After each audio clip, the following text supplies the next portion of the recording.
نعوذ بالله السميع العليم من كل شيطان رجيم. بسم الله الرحمن الرحيم. الحمد لله والصلاة والسلام على رسول الله صلى الله عليه وسلم. سبحانك لا علم لنا إلا ما علمتنا إنك أنت العليم الحكيم. رب اشرح لي صدري ويسر لي أمري واحلل عقدة من لساني يفقه قولي. اللهم إنا نسألك علما نافعا ورزقا طيبا وعملا متقبلا.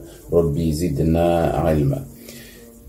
السلام عليكم ورحمة الله وبركاته. Aujourd'hui, nous allons voir est-ce qu'un pervers narcissique est une personne atteinte par le mal occulte, sorcellerie ou mauvais œil. Alors, précisons quand même que qu'est-ce que c'est qu'un pervers narcissique? Donc, c'est quelqu'un qui se situe à la frontière de la folie, et pour ne pas sombrer, il va essayer de faire devenir fou à sa place quelqu'un d'autre. C'est aussi simple que ça.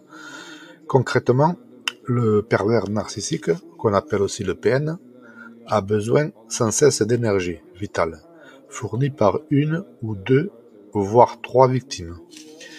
Donc, les victimes peuvent être le conjoint, un ami, un collègue, etc. Cette personne ne va pas choisir ses victimes au hasard. Tout commence par des questions anodines et au premier abord. Elle va complimenter exagérément la personne, sa victime donc. Elle la teste et voir si celle-ci accepte dans un premier temps de s'idéaliser. Ça veut dire si la personne n'a pas fait des grandes études, elle va lui faire croire qu'en fait elle se débrouille pas si mal malgré qu'elle n'ait pas fait des études.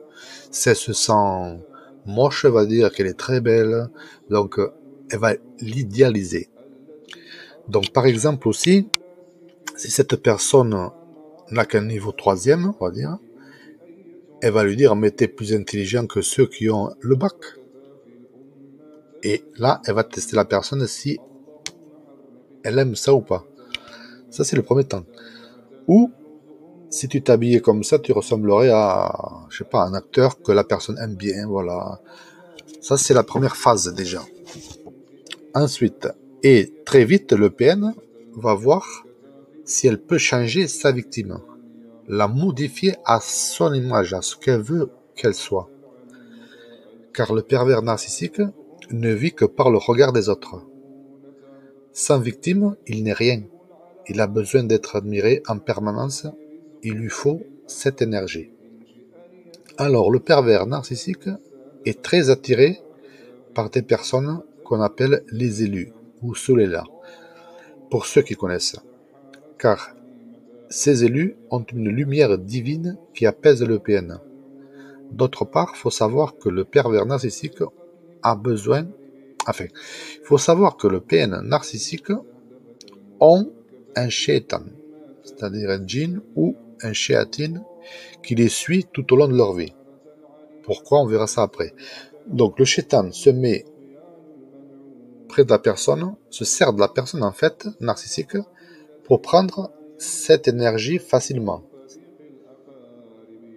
Parce que, en tout cas, plus facilement que d'aller la prendre directement sur l'élu, le Solela, le Zuri si vous préférez, voilà. Déjà, il risque plus de se faire brûler. Donc voilà, l'élu ou Solela est une personne dont Allah a donné un pouvoir contre les démons. Malheureusement, dès la naissance, les diables essayent de lui voler cette énergie et vont le bloquer. Mais cette personne peut toujours récupérer son pouvoir s'il travaille sur lui et détruit les djinns amoureux et fait du dhikr, beaucoup de dhikr. Il peut même détruire les diables dans les rêves.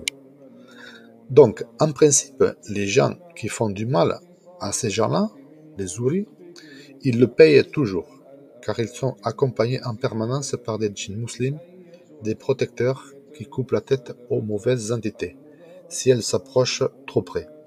Donc, en exploitant un pervers narcissique, c'est moins dangereux pour le djinn de voler cette énergie. Alors voilà comment ça fonctionne. Le pervers narcissique prend l'énergie de l'élu pour ceux qui n'avaient pas compris, c'est bien Zouri dont je parle, prend l'énergie des élus. Ensuite, ce diable-là va reprendre cette énergie au pervers narcissique. D'où le besoin de se recharger tous les jours. Sachez aussi qu'un pervers narcissique et un Zouri, ça va ensemble. Ils sont attirés, on va dire, le pervers narcissique est toujours attiré par un Zouri. Tout le temps. Bon, le Zouri, je vais plus le dire parce que c'est pas bien. Ça, on le dit surtout dans les Rokia. Donc, je vais appeler ça les Soulela. Donc, a besoin d'un Soulela. Pas d'une personne normale. Je devrais pas dire Zouli comme je l'ai dit, je reprécise encore parce que ces mots-là, il faut pas les dire, que dans les Rokia comme j'ai dit. Donc le pervers narcissique obtiendra cette énergie de façon ignoble, car il faut que la victime ouvre et laisse passer cette énergie. Donc le pervers narcissique va humilier, rabaisser cette personne. Parfois, si elle va trop loin, elle va lui dire un compliment. Il ne s'écroule pas complètement, parce que ce n'est pas son but non plus. Puis, va continuer. Mais tout ça en privé, sans témoin.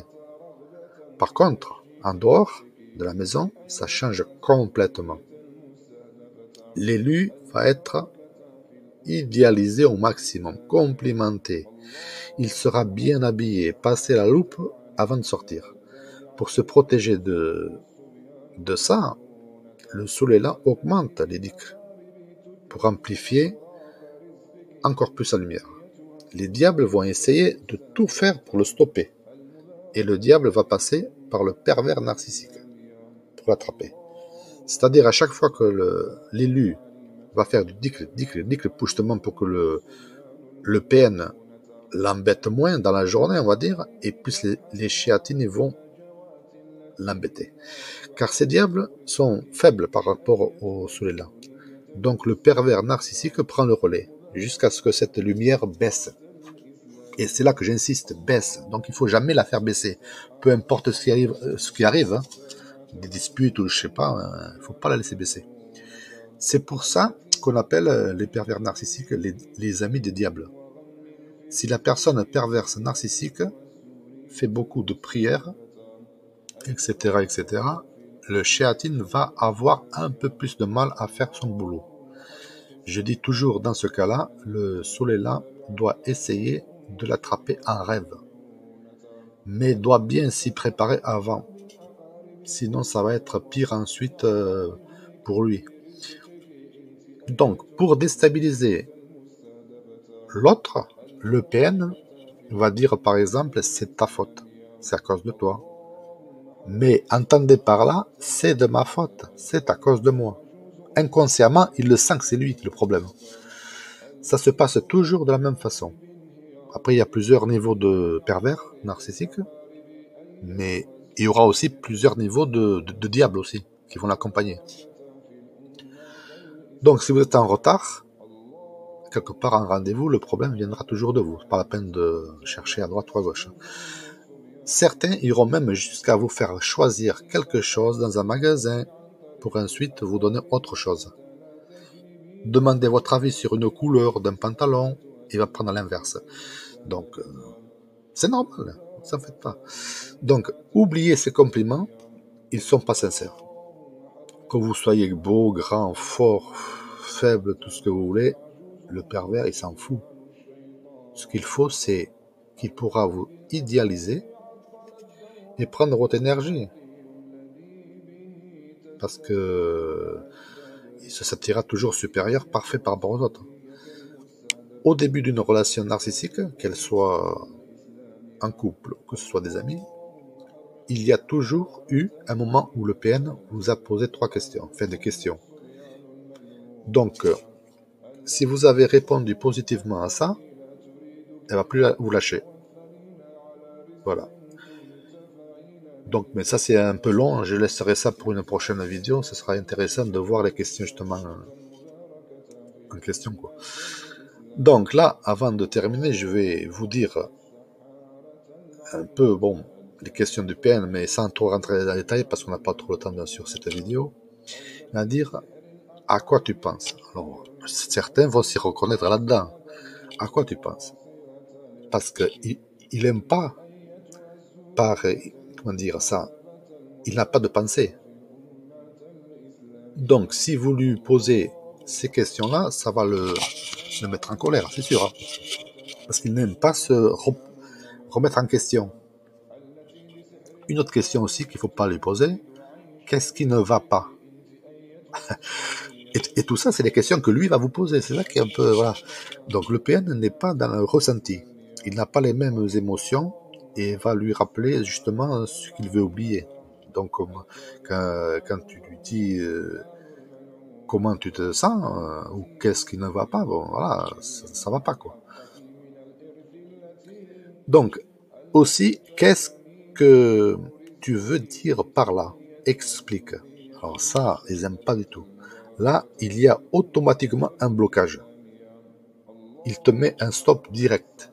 Il ne veut pas aller au-delà de ces informations. Il a envie de te laisser dans le flou. Voilà. Ou alors, ne lui posez jamais la question aussi, as-tu bien dormi? Il n'aime pas cette question, car en dormant, il se retrouve face à lui-même. Il ne peut pas compter sur les autres. Il ne peut pas faire culpabiliser les autres. Donc il se retrouve face à lui-même. C'est pour ça qu'il n'aime pas cette question. Donc quand il n'arrive plus à vous manipuler, que fait le PN? Alors il va vous dénigrer auprès des autres personnes, quelles qu'elles soient. Hein. Il disparaît, plus de nouvelles, et il passe à sa deuxième victime. Parce qu'ils ont toujours une victime ou deux de réserve. Alors, il va se placer toujours en victime. Il va faire le triste et va parler mal de vous. Il va essayer de savoir si vous seriez prêt à pardonner ou non et à le laisser revenir. Ça, c'est... Tombez pas dans le panneau. Hein. Même s'il le voulait, il ne pourrait pas changer. Et c'est ça qu'il faut bien comprendre. Même s'il le voulait. Il ne se commande pas. C'est un traumatisme d'enfance, ça. Donc, un PN ne peut pas changer. Et le diable qui l'accompagne, même s'il était détruit, on ne peut pas le détruire, mais si on pouvait l'atténuer, et un autre le remplacerait. Enfin, je pense ça.